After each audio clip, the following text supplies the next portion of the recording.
Na defesa, o Dr. Luiz Gustavo Janiszewski, que vai, juntamente com a sua equipe, trazer a sua versão dos fatos para os senhores, buscando aí os pedidos que lhe parecerem adequados. Dr. Luiz Gustavo, por favor, até 1h30, quando quiser.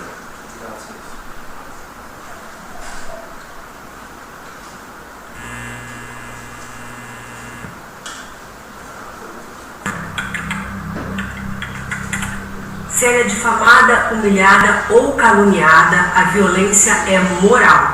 Quando ela não tem posse sobre seus documentos, cartões de banco, ou não pode ter uma independência financeira, isso são sinais de violência patrimonial. Violência sexual é quando uma mulher é obrigada a ter relações sexuais, ou quando ela não tem o poder de escolha sobre o uso de contraceptivos. Violência psicológica é o soco na mesa, o grito que dá medo, ou o uso de palavras que mexem com o emocional dela. E violência física são os tapas, os empurrões ou qualquer manifestação agressiva imposta ao corpo da mulher.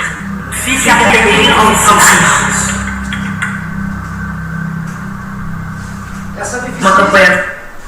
Essa deficiência da justiça no processo torna-se muito mais grave quando o acusado realmente não é culpado. Porque declarar a sua inocência é o único modo de reparar, ainda que injustamente, o dano que lhe for ocasionado. Se, de fato, não cometeu o delito, significa que nunca deveria ter sido acusado. E se muito menos absolvido, e muito menos ainda, tão somente absolvido. Não havendo malícia por parte de quem o acusou, levando a suspeita, aconteceu apenas por um erro irremediável, e que todo ser humano, infelizmente, está sujeito, a culpa deve recair unicamente sobre as circunstâncias que enganaram a polícia, o Ministério Público e o juiz da instrução. Porém, um erro foi cometido, e a sentença que absolve o acusado pela não comissão do ato, ou porque o ato cometido por ele não foi considerado delituoso, não inclui só a declaração de sua inocência, inclui também as confissões de um erro cometido por parte daqueles que arrastaram para o processo. Eu peço a palavra, eu inicio a minha peroração, cumprimentando e agradecendo ao excelentíssimo senhor doutor, juiz de direito, doutor Sérgio Berdinardinetti.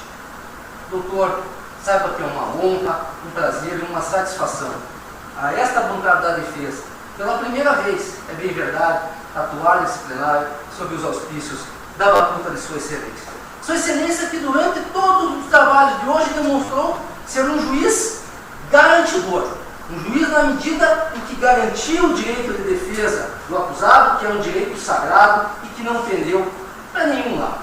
Foi um juiz imparcial, que é a essência, sim, de um juiz criminal. Doutor, rapidamente receba as homenagens desta bancada da defesa, que para além de profissionais que ladeiam, viramos um grande admirador de Sua Excelência, doutor. Doutor Alfredo, acadêmico de Direito.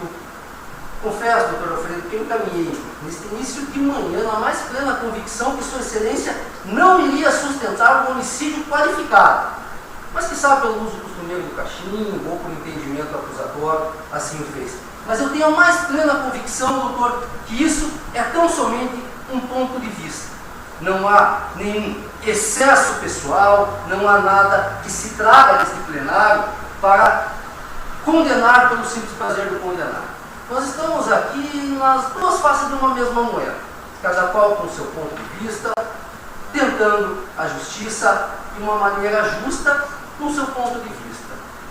Obrigado, doutor, pela forma como foi tratado, por elementar que os combates, os confrontos, faz parte desse plenário, desse solo sagrado, mas a maneira que a defesa foi tratada, assim, é digno de respeito.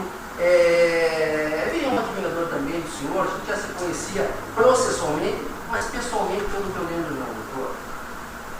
Confie sempre na lealdade desse advogado, tá? Obrigado, doutor. Serventuários da Justiça, igualmente, eu quero agradecer a forma como que essa defesa foi tratada. Nem sempre é assim. Eu sei que muitas vezes é difícil, né, cumprimentar, fazer um gesto de agrado, um sorriso no rosto dos advogados. Porque os que não compreendem acham que o advogado está tão ali somente para exercer a defesa de qualquer acusado, né? Já fui para a imprensa falar, só sabem a verdadeira essência do advogado criminal quando precisam de mim. E fui muito bem tratado, nós estamos aqui há quase 12 horas e sempre muito bem respeitosos. Obrigado mesmo. Policiais militares, Valente, eu sempre digo para meus filhos, né, ainda pequenos, é verdade, mas os meus heróis, eles não morreram de overdoses, né? Meus heróis, eles usam farda e usam boina. Para minha esposa eu digo, se acontecer qualquer coisa, primeiro a fé, depois é a polícia militar, tá? Porque nesse primeiro momento não existe chamar outra pessoa. Eu me sinto honrado de ser e poder falar de boca cheia que eu sou advogado de polícia. Eu tenho os quadros do meu escritório, valentes policiais militares que, por infortúnio da justiça, infelizmente, sentam no banco dos réus. Senhores que saem de suas casas, não sabem se voltam, dão as suas vidas para garantir as nossas. Receba as homenagens deste jovem calejado advogado. Eu quero rapidamente fazer menção à minha bancada da defesa. Meus colegas, meus irmãos, não é fácil para aqui. Principalmente num caso como esse, onde tem uma vítima menor. Mas desde o primeiro chamado, quando eu pedi para me socorrer, estejam do meu lado, por favor, eu sempre recebi um apoio. Nós, né, que num passado distante, fomos contra qualquer forma de tirania, nós sempre pregamos a democracia, e ao contrário do que muitos tentam fazer crer, nós não queremos a absolvição à torta e à direita em todos os casos possíveis. Nós fomos forjados na legalidade, estudamos os mesmos livros que o Ministério Público estuda, e a única coisa que a gente pede num Estado democrático de direito é que se faça justiça. Se faça justiça. Ninguém está pedindo só piedade ou piedade. Estamos pedindo justiça com base na prova dos autos e com base na prova da lei. Obrigado. Obrigado. A acusada, Sueli, só a senhora sabe o calvário vivido desde a morte da sua filha. Mas ninguém. Essas lágrimas que hoje depositou, eu não tenho dúvida que foi a lembrança de um passado feliz e que ganhou um contorno a partir de uma escolha, de uma opção infeliz. Há duas Suelis neste mundo processual. O antes do Sr. Wanderl e o depois do Sr. Wanderl. E assumindo o risco e a responsabilidade que eu tenho de ser o defensor da senhora, eu vou tentar demonstrar para o Conselho de Sentença que a senhora não deve ser presa. Nesse caso específico, mais do que um processo, mais do que 1 ano e 6 meses presa, não merece mais. Tá bom, confie primeiro naquele poder, depois no 7 apóstolos da justiça. Tenha fé e levante a tua cabeça. Senhores jurados, não por acaso, eu deixo as minhas homenagens aos 7 apóstolos da justiça. Eu peço permissão para me dirigir às suas excelências com a mais plena tranquilidade. Mas suas excelências, que hoje têm um compromisso quase que divino, um compromisso de julgar o próximo, que tão somente foi dado a um homem de Deus. E que suas excelências, por estarem sentados aqui, não é um acaso, mas que sem de condutas elevadas, sem nenhum antecedentes, e que entregarão um mistério de julgar a desgraçada dessa menina, que foi trazida às barbas desse tribunal, acusada injustamente sim, por um crime que ela não cometeu. A única coisa que eu peço às suas excelências é que escutem a defesa, sem qualquer forma de preconceito, sem qualquer predisposição no acusado. Ouçam a defesa, não julguem com a nossa régua, julguem com a régua processual, julguem com todo esse debate processual que foi feito hoje, porque prova se faz perante o Conselho de Sentença.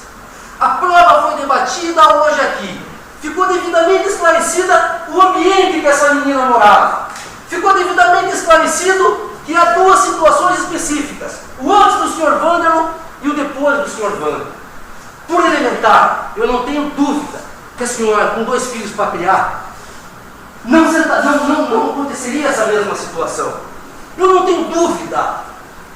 Assim como diz o estagiário, minha mãe morreria junto, mas eu também não tenho dúvida. Eu sou pai de gêmeos, eu sei o amor que nós temos pelos filhos. E é justamente por causa disso que essa mulher está sentada no banco dos réus. Mas é um excesso falar que ela agiu ou omitiu voluntariamente por esse crime. É um excesso a gente afirmar que essa mulher, ela via tudo acontecer, ela tinha condições de assim agir e assim não fez. Porque o que o Ministério Público pretende é colocar em pé de igualdade os atos daquele monstro do que eu chamo de um homem que veio, um lobo numa veste de cordeiro, aonde encontrou um ambiente tranquilo, aonde tomou conta financeiramente de uma casa, aonde agredia essa mulher. E a acusação do Ministério Público é que ele não pretendia matar a criança. Ele matou porque ele assumiu o risco de matar, o que é muito diferente. Eu sei que não ficou explicado aqui, tem muita coisa para esclarecer e que o tempo é curto. Mas segundo a acusação, ele não tinha a intenção direta de matar essa criança. Internas as lesões não eram para ocasionar a morte. Ocasionou, e suas excelências viram, se der tempo eu vou passar de novo a confissão dele. Então, separem o joio do trigo. Infelizmente, o infortúnio da vida trouxe essa mulher para cá. Mas agora é hora de dar a cada um o que é seu. O Ministério Público pretende equivaler as duas situações. O homem que efetivamente agredia, o homem que efetivamente era um agressor, um amedrontador. Essa coitada dessa menina, que a tia dela veio e fala aqui, ela realmente teve uma vida difícil. Poxa, mas o senhor jurado, o que o senhor pretende com essa menina? Uma condenação severa, colocar ela 17 anos de cana, por um crime que ela não cometeu. Porque suas excelências estão acostumadas a julgar, geralmente aqui nós julgamos mortes violentas, mortes de narco-homicídio, que a gente chama, essa piazada, essa vida louca que nós temos em Piraquara. É o caso dos autos? Por elementar que não é o caso dos autos. Se essa menina for absolvida hoje aqui, ela só vai voltar para o seio familiar da vida dela. Ela não vai cometer nenhum crime porque ela não tem nenhum histórico de crime, porque ela não tem nem competência para cometer crime. E é bem verdade. Porque ela não tinha competência para cuidar dela mesma. Porque se ela não queria engravidar, nós não podemos julgar aqui a mamãe que ela foi. Nós não podemos julgar aqui, colocar essa menina a 17 anos de cana, porque ela foi uma mãe infeliz. Agora nós temos um dos relatos que nós temos, é que durante 7 anos da vida da Georgia, ela viveu e sobreviveu muito bem. E que somente 4 meses, porque não dá nem para falar que aquele monstro é um padrasto, né? Porque 4 meses de relacionamento, 2 meses aonde a doença dele efetivamente dificultava, ele se tornava mais agressivo. As lesões que o médico legista diz aqui são lesões de 20 e poucos dias e 30 dias. Essas são as lesões. Foi quando a vida dessa menina virou um inferno. Foi quando ela foi podada de falar com a família dela. Foi quando ela vivia num cárcere privado. Ela não tinha direito a telefonemas. O tio falou pra gente, tentava contato com ela, só tinha os risquinhos do WhatsApp, jurado. Não tinha contato, mas a foto do Wander estava lá. Eu estou até com uma dificuldade de defender essa menina, porque o Ministério Público tem o dever de provar, o ônus é dele. Suas excelências conseguem entender o que aconteceu nesse processo? Como foi a causa da morte? Ele não explicou. Porque o médico legista, e veja, na primeira fase do júri, não foi o promotor que eles ouviram ele não, tá? Foi o advogado que chegou e falou, isso aqui tá, vamos ouvir o que ele tem para dizer. Ele é categórico em afirmar, as lesões que ocasionaram a morte foram lesões da cabeça. Eu não quero que desconsiderem as demais lesões, não é isso, pelo amor de Deus. Mas o que ela está sendo acusada hoje aqui, e que ela exerce o direito de defesa dela, é em relação ao homicídio. De maneira que suas excelências concordaram com o Ministério Público de que efetivamente existiam lesões anteriores, a acusação tinha que agir de maneira correta, denuncia por lesão corporal, denuncia, quiçá, por tortura, dá a possibilidade dessa menina se defender. Agora, o que nós estamos falando aqui é as lesões na cabeça, e tão somente as lesões na cabeça. E nós temos que trazer isso, como isso ocasionou, para ver se naquela situação pontual, instante, essa menina tinha condições de agir. Porque os surtos que foi falado tanto aqui, ela tentava de alguma maneira defender, tomava porrada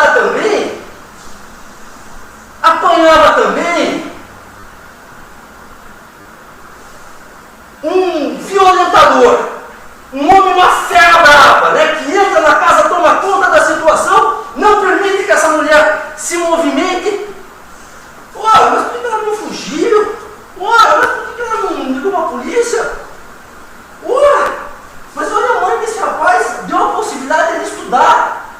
A Jorge, olha a vida que ela levava. Olha a vida que a senhora levava, nós mostramos a casa dela. Um ambiente extremamente pobre. Onde a grande maioria da violência doméstica toma conta. O Ministério Público não se insurge em relação a isso. Concorda que ela vivia numa violência doméstica. De maneira tal que se há uma unanimidade que essa menina vivia numa violência doméstica, numa vulnerabilidade, com um agressor, não há condições de ela se defender. Isso está provado nos autos. Agora, lógico, a gente pode chegar e pensar, não, mas eu quero a punição dessa mulher. Ela não pode sair assim pela porta da frente. Senhores jurados, 1 ano e 6 meses não está bom? 1 ano e 6 meses presa não está bom? Nós ficamos 1 ano preso em casa. Por causa da pandemia, ninguém aguenta mais ficar em casa. Imagine ela, dividindo cela com 6 mulheres, sentindo cheiro, né? Porque preso tem cheiro. Senso de justiça, é só o que eu peço. Tá bom, num senso de justiça, tá bom a punição para ela.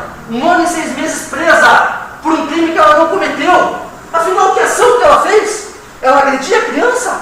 Não é acusação. Ela negligenciava voluntariamente, porque essa é a acusação? Não sonoro, não. Agora, o advogado é atacado de tentar cansar jurado. Poxa, senhor jurado, vocês não podem ficar um dia inteiro aqui para julgar uma menina que está na iminência de ser condenada a 17 anos de cana? Que se é justiça nesse mundo? Ela tinha que, sabe, ser condenada pelas lesões corporais. Concordo com suas excelências. Ela tinha que, sabe, ser condenada por maus tratos, na condição de omissão. Concordo com suas excelências. Mas é severo por demais condenar essa menina a um homicídio qualificado. Porque quando ele prega um homicídio qualificado, ele esquece de separar o joio do trigo. Porque quem agredia era Vândalo, ele não agredia. De maneira que o crime foi cruel, sim, mas em relação ao Vândalo, nunca em relação a Sueli. A gente não pode misturar as coisas. E é dado às suas excelências separar. Por isso que é um ouvido para a acusação e o outro ouvido para a defesa. Vamos ter empatia para com o acusado. Todo mundo pode sentar no banco dos réus. Volta a insistir, eu defendo muito polícia. Meu velho, se alguém chegar lá e fazer um mal com minhas crianças, é por exemplo, que saiam sempre aqui também. A única coisa que eu quero é justiça. Dê a cada um o que é seu. Dê a Deus o que é de Deus, a César o que é de César e a Sueli o que é de Sueli. E o que é da Sueli? Nesse exato momento, pelo contexto processual, por tudo que a gente ouviu, a absolvição é a melhor forma. Porque uma vez absolvida, não é que a coisa não aconteceu nada. Não! Uma vez absolvida significa dizer que o judiciário, significa dizer que a população já deixou ela em cana 1 ano e 6 meses.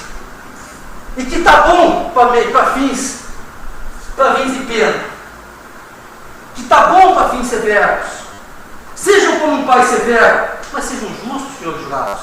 Sejam justos. A única coisa que eu peço às suas excelências é a justiça. Por quê? Porque afirmar que a dona Adriana saiu de casa quando soube da primeira agressão é querer colocar todo mundo no mesmo patamar. É querer que a cabeça dela funcione da mesma forma que a cabeça do Ministério Público. E nós temos que separar isso. Nós temos que separar. Aqui é um julgamento justo, aqui é um julgamento divino, porque esse solo é sagrado. Num passado recente, diziam que a melhor solução estava em 12 homens. Nós fomos nos adequando e hoje em dia 7 cabeças num julgamento colegiado é o que tem de melhor. E é o que tem de melhor num senso de justiça, William. É o que tem de melhor.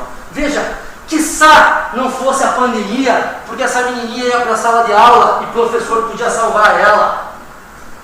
Quiçá isso foi, mas isso se agravou durante 30 dias. Nem sempre foi assim. Não é verdade falar que essa mulher ela compactuava desde sempre. Não, na medida que a doença desse homem ia se aumentando, o Dr. Andrei fez pesquisa do medicamento, o medicamento tornava esse homem mais agressivo.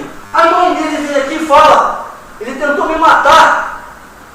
Só existe um culpado, Sr. Wander. Só existe uma pessoa que já teve uma pena e uma pena divina e uma pena severa. mulher à morte. Existem duas vítimas desse processo, a Georgia e a Sueli.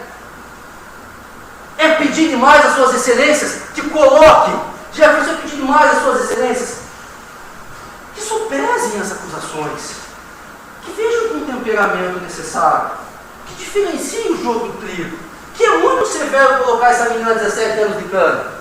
É severo por demais. Isso não está certo. Isso no sentimento não está certo. Adilson, pode ser pai, pode ter filho. Eu acho que a grande maioria aqui tem filho. E a grande dúvida que fica é: se fosse filho meu, eu morreria também. João vai ser pai logo logo.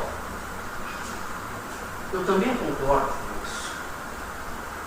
Eu volto a insistir, eu também concordo com isso. Mas nós não podemos colocar essa menina na mesma balança que se coloca o Sr. Wander, porque só existe um monstro. E a mãe dele falou isso pra gente. Não fui eu que estou inventando. O Ministério Público não trouxe prova nenhuma. Que isso? Está sendo julgado no senso comum. Está sendo julgado por quê? Pelas lesões? Não, o médico legista falou que as lesões abdominais e as demais lesões necessariamente não ocasionaria a morte.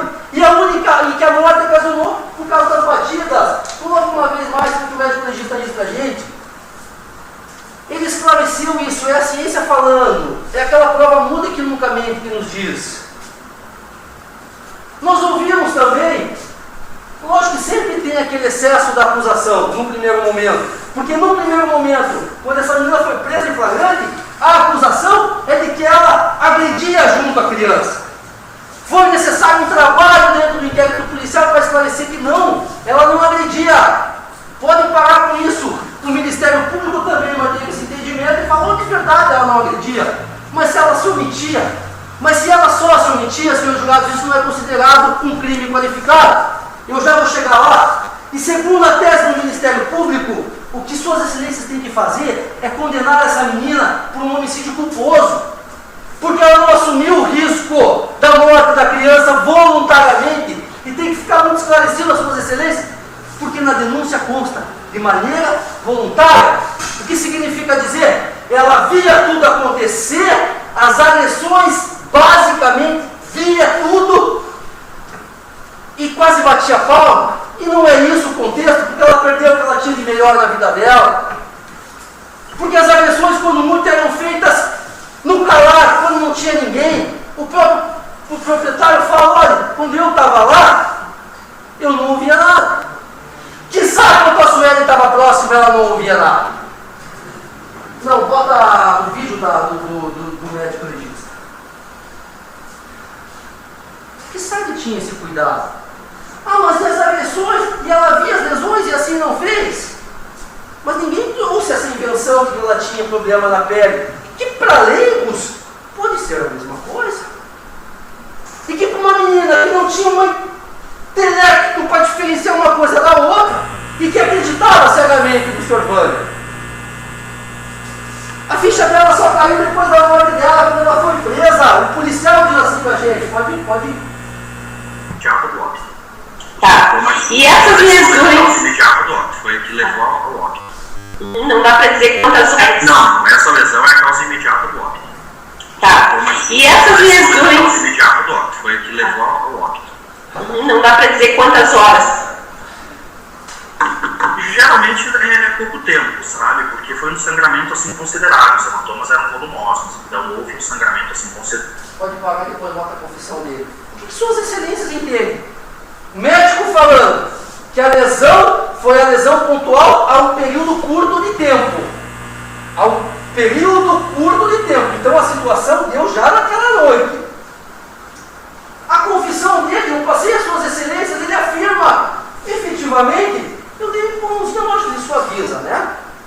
Mas se eu perguntar para o médico legislador, é possível que com um empurrão com grande energia ela caia e bata a cabeça? É possível, ele diz. Bora.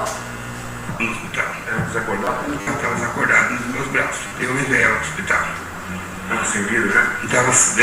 Eu já não sabia, né? Porque eu estava tão apavorado, porque eu não tive intenção de matar essa menina. Eu não matei ela. Foi um acidente, foi uma fatalidade do destino, porque eu não sou um assassino. Eu não sou um bandido. E também não sou. Deixa separado para mim todo aquele. Esse também fala da advogado dele? Não. Bota lá depois todo aquele lá. Veja, suas excelências, eles se defendendo. A gente não sabe o que aconteceu, mas a gente sabe que foi naquela situação pontual. A gente não sabe o que aconteceu, mas o Ministério Público não trouxe a lesão para ver se tem a possibilidade. E o que está no processo? O que está no processo? Que efetivamente essa menina fez xixi na cama, ele se alterou, explodiu, a mãe falou: calma, eu vou organizar isso. Pegou a roupa da cama, levou até a lavanderia. Quando ela retornou da lavanderia, depois de colocar na máquina, depois de bater, a menina estava desfalecida. E ela chegou e falou: o que está acontecendo aqui? Eu não sei, essa menina está mole. Então aconteceu algo nesse curto período de tempo onde ela não estava presente. De maneira que a gente pedir que ela de alguma forma cumprisse isso, é pedir por demais. Bota o advogado.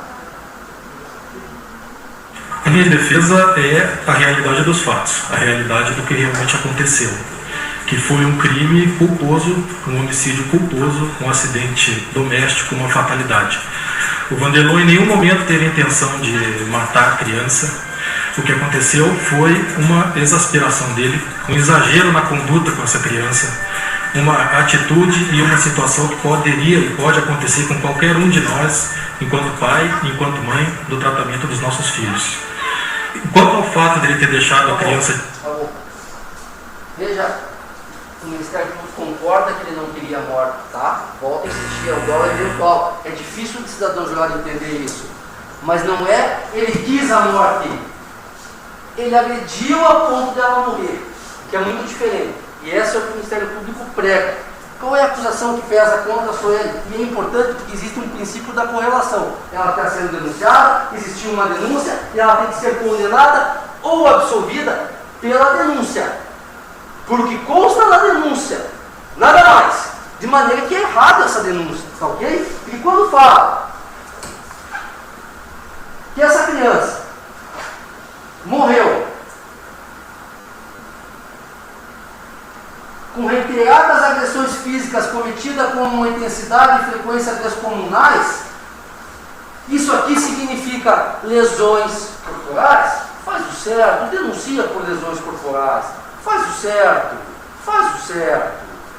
Poxa, com devido respeito, senhor Jurasso, eu tenho que pisar em ovos. Mas o que a gente não pode é julgar as suas excelências, é julgar por a experiência da estagiária, que pode ser que tinha incontinência urinária. Mas, pelo amor de Deus, isso é um palpite, isso é um pitaco.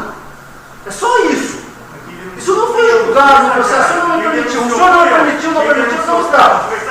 Não permitiu, não vai permitir. A partir do momento que o senhor coloca um estagiário aqui para fazer o teu trabalho, assim vai ser feito. Com todo respeito. Deixa eu trabalhar. Deixa eu trabalhar. Deixa eu trabalhar. Eu estou pisando em ossos, com todo respeito. Mas veja, não pode. Não pode. Por quê? Porque a prova não foi debatida nesse sentido. Porque nunca foi mencionado. O médico perito nunca falou isso.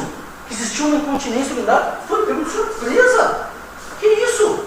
É na base do achismo que nós vamos colocar essa menina de 17 anos de cana? Ah, é? Ah, é assim que nós vamos fazer? Se eventualmente, infelizmente, suas excelências, sem falha para ninguém, porque todo mundo pode sentar nesse banco dos réus. É assim que suas excelências querem ser julgados? O julgamento que eu quero para mim é o julgamento que eu pretendo para os demais.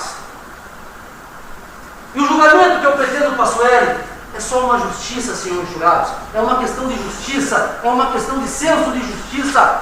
No meu entender, 1 ano e 6 meses está bom. No meu entender, 1 ano e 6 meses está bom. De maneira que suas excelências perguntaram: absolve? Absolve essa mulher. Mas mais do que isso, senhores jurados, suas excelências antes têm que ultrapassar o segundo quesito. Ela agiu voluntariamente? É todo aquele contexto da violência doméstica que suas excelências têm que trazer aos autos. É todo o momento que ela vivia e a forma que ela vivia. É o antes do Sr. Vanderlon e o depois do Sr. Vanderlon que suas excelências têm que trazer isso em consideração. Na autoria, quando perguntar se ela agiu, ela omitiu voluntariamente? Não! Um sonoro não! condições que ela vivia. Ela negligenciou pelo contexto que ela vivia. E essa negligência é um homicídio culposo. Essa negligência não pode ser considerado, para fins legais, a equiparar as mesmas condições do vândalo. É só isso que eu estou pedindo. Suas excelências, quando julgaram, fizeram um julgamento, perante aquela cruz e perante o doutor, eu vou julgar conforme as minhas consequências, as minhas consciências, mas focado na lei. Essa justiça tem que ser feita de cabeça erguida. É na base da lei. E o que a lei diz? Se há uma omissão, essa omissão é considerada uma negligência. A negligência é um homicídio culposo. O doutor João vai adentrar nisso depois, de uma maneira técnica, mas eu estou fazendo uma passando às suas excelências. Suas excelências têm o poder divino. Suas excelências foram incumbidos em serem juízes do fato e do fato. Suas excelências têm que dar a melhor solução jurídica por todo esse acalabouço de situações que a gente vivencia. Os duplicados dos significantes que a gente chama. Tem que ver o que foi produzido de prova hoje. Não, a intenção do advogado nunca foi cansar a jurar, até porque eu desisti das demais pessoas. Eu tinha plena condição de levar esse júri até amanhã. Mas é assim que eu quero, não. Quando eu senti que o caso já estava devidamente delimitado por uma questão do Ministério Público Ideal mesmo, quando ele afirmou para mim, doutor, o feminicídio eu não vou sustentar, eu também dei um passo atrás. Porque é assim que funciona, em que pese esse confronto, nós queremos justiça também. E o que o delegado de polícia vinha falar para mim? E ia explicar todo esse ambiente que ela vivia, que era um ambiente de violência doméstica. Essa menina, quando saiu da cadeia, sabe o que ela fez a primeira coisa? Ela foi esclarecer para a autoridade policial o que aconteceu. Ela pediu medida protetiva contra o Sr. Wander. Na primeira oportunidade que ela teve, ela sim o fez. Se o doutor André conseguir para mim, por favor. Ela fez um boletim de ocorrência, ela pediu uma medida protetiva. Sabe por que não deu o prosseguimento? Porque ele morreu. Mas o delegado de polícia também entendeu que essa menina era vítima de ameaça. A única discussão que eu tinha com ele é que essa vítima de ameaça era num ambiente de violência doméstica. E era porque é a única prova dos autos. Senhores jurados, não é uma questão aqui de vaidade, não é uma questão aqui de jogar para o público. É uma questão, sim, não é esse, tá, doutor? É o último movimento do processo. É uma questão aqui de senso de justiça. É uma questão aqui de senso de justiça. Isso é difícil julgar, né? Porque parece que a nossa função é mais difícil, mas não é. Porque são suas excelências que só podem dizer o sim e podem dizer o não. E tenham coragem, tá, em absolver, porque o voto é secreto. Ninguém vai saber quem votou. Mas é que ela merece a absolvição. E suas excelências acham que essa é a solução da vida dela? Por elementar que não, porque ela tem um calvário pela frente. O que essa menina vai fazer quando sair? Vai voltar para casa da mãe dela? A mãe dela não consegue sustentar ela. Quando ela sair, essa menina vai fazer o quê?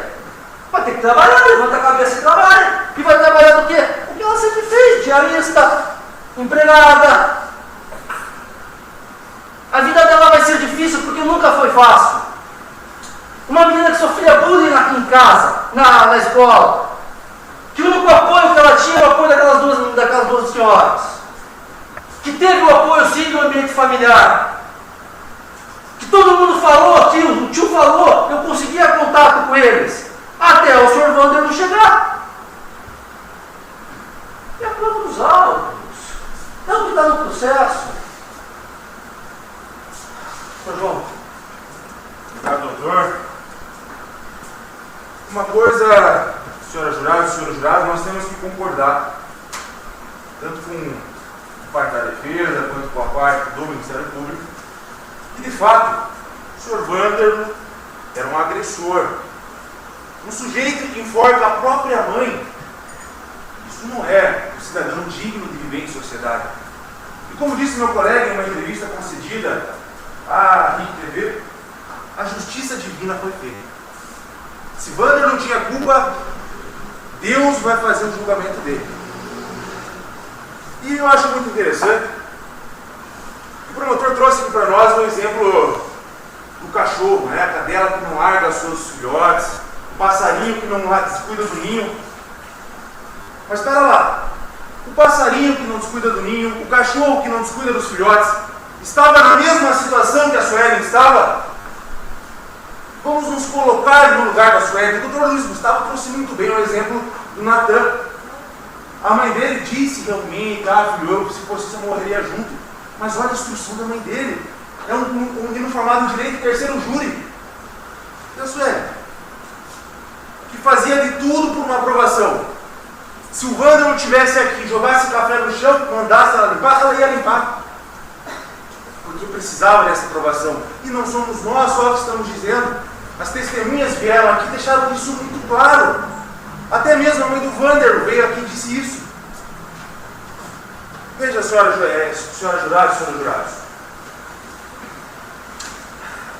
A Suelen já está condenada. Já está condenada. Ela vai passar o resto da vida amargurando a perda da filha e com aquela questão na cabeça de não poder ter feito nada. Querer fazer alguma coisa. E aí o Wander fala, não, saia daí. Eu estou educando. Queria ajudar, queria salvar a criança e não podia. Meu Deus, quantos pais não quiseram quebrar o muro daquela boate que quis para salvar os filhos? Quantos pais não queriam estar lá quebrando aquele muro para tirar a fumaça e salvar as crianças? A pergunta importante e interessante que nós temos que analisar, pelo que o Dr. Luiz Gustavo trouxe, da questão da omissão voluntária. A pergunta que tem que ser feita é o que está em texto de lei.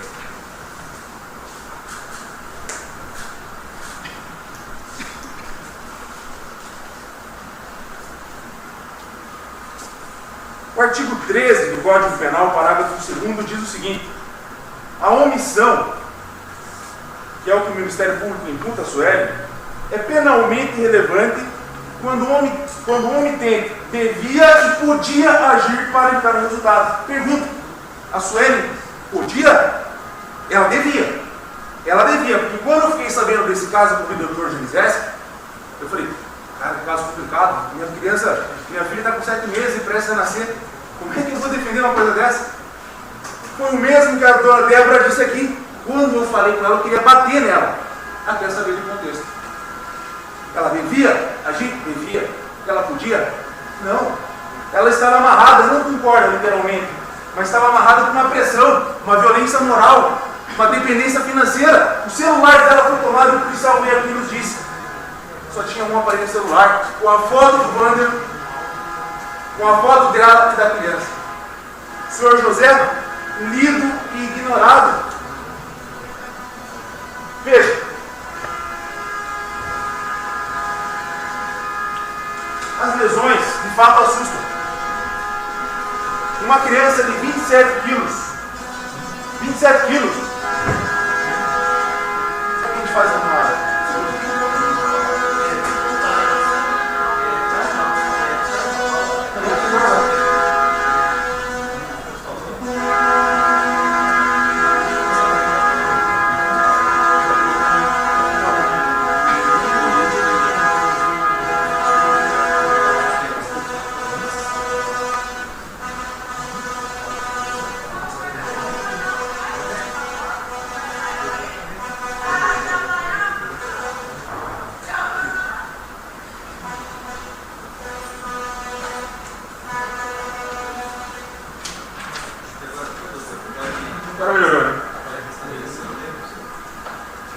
Senhoras juradas, as lesões assustam. Quando nós analisamos o laudo de necropsia, meu Deus, quanta lesão. Até nos questionamos e estudamos sobre a possibilidade de uma doença. De fato existe, o médico legista veio aqui e disse, mas infelizmente nós não temos como provar. E por isso não vou sustentar essa questão, porque não temos esse elemento próprio. Vejam a Suelen. Nós mostramos, desde o momento que ela está na delegacia, isso era vida. Isso era vida e não podia se alimentar.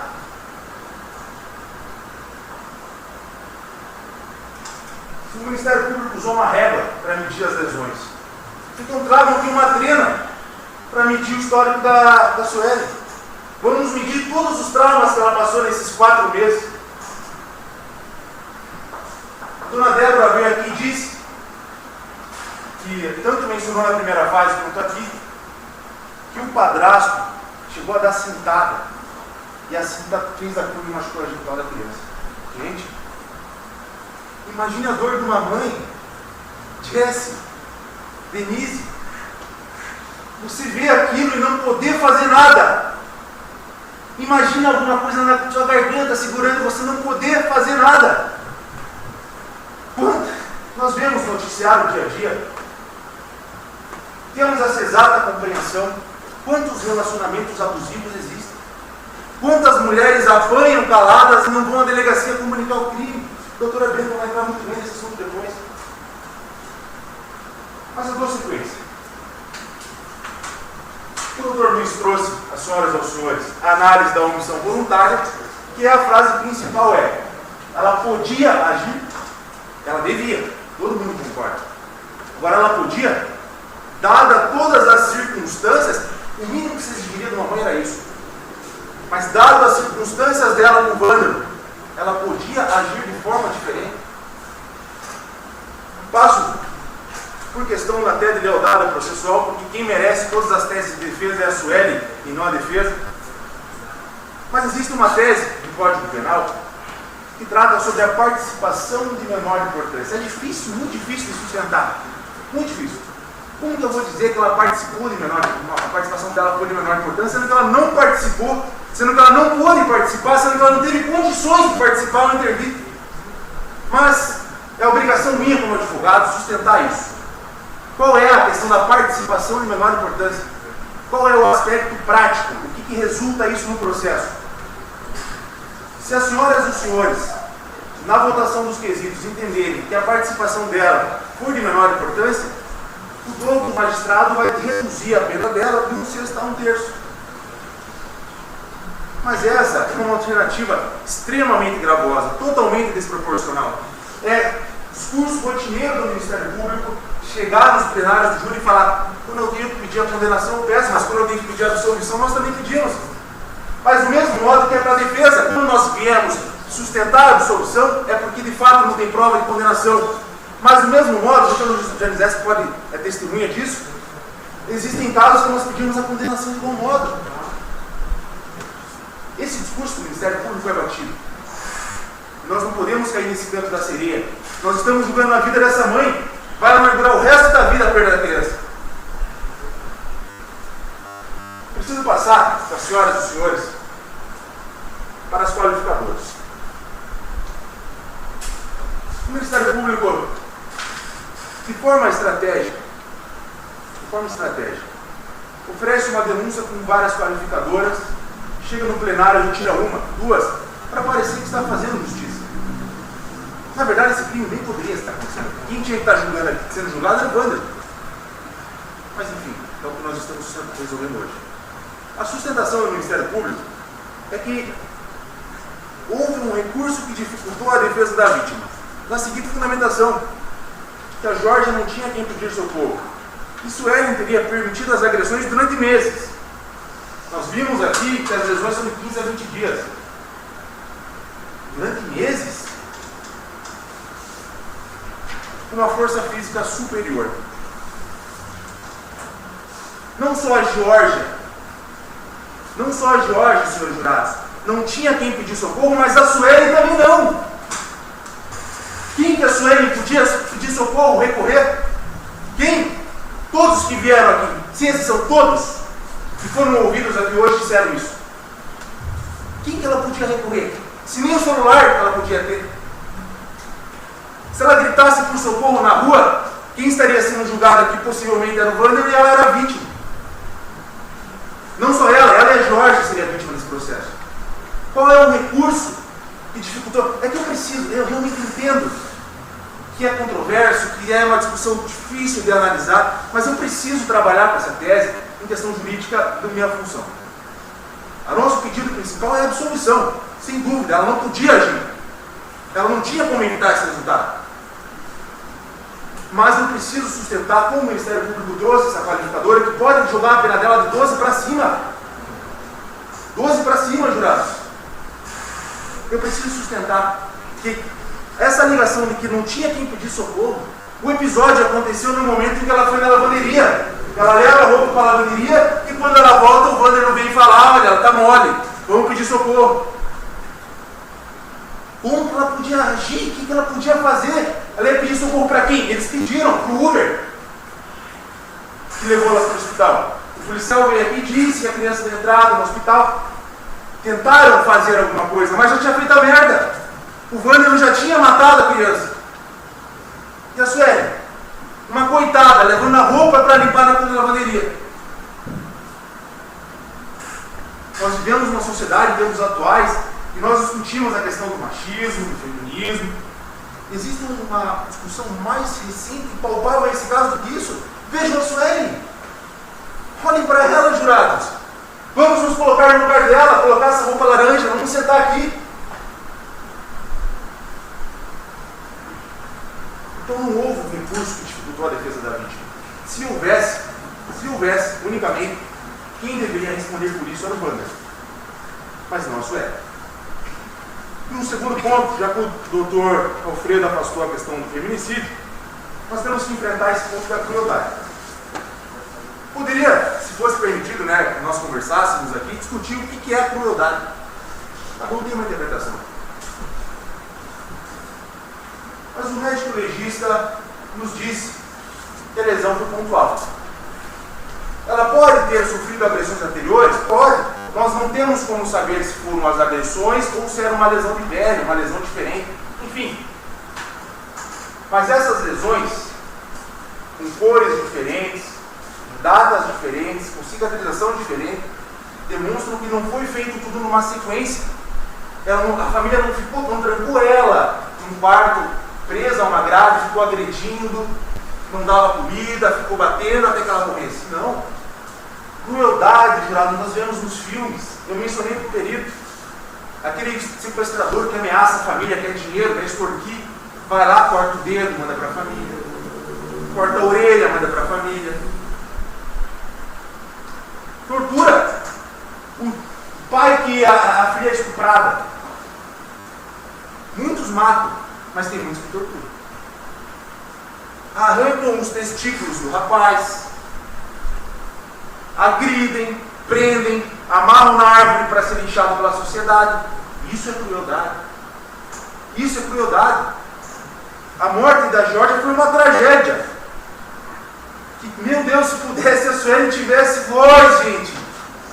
Se a Sueli, o Dr. Luiz trouxe muito bem isso.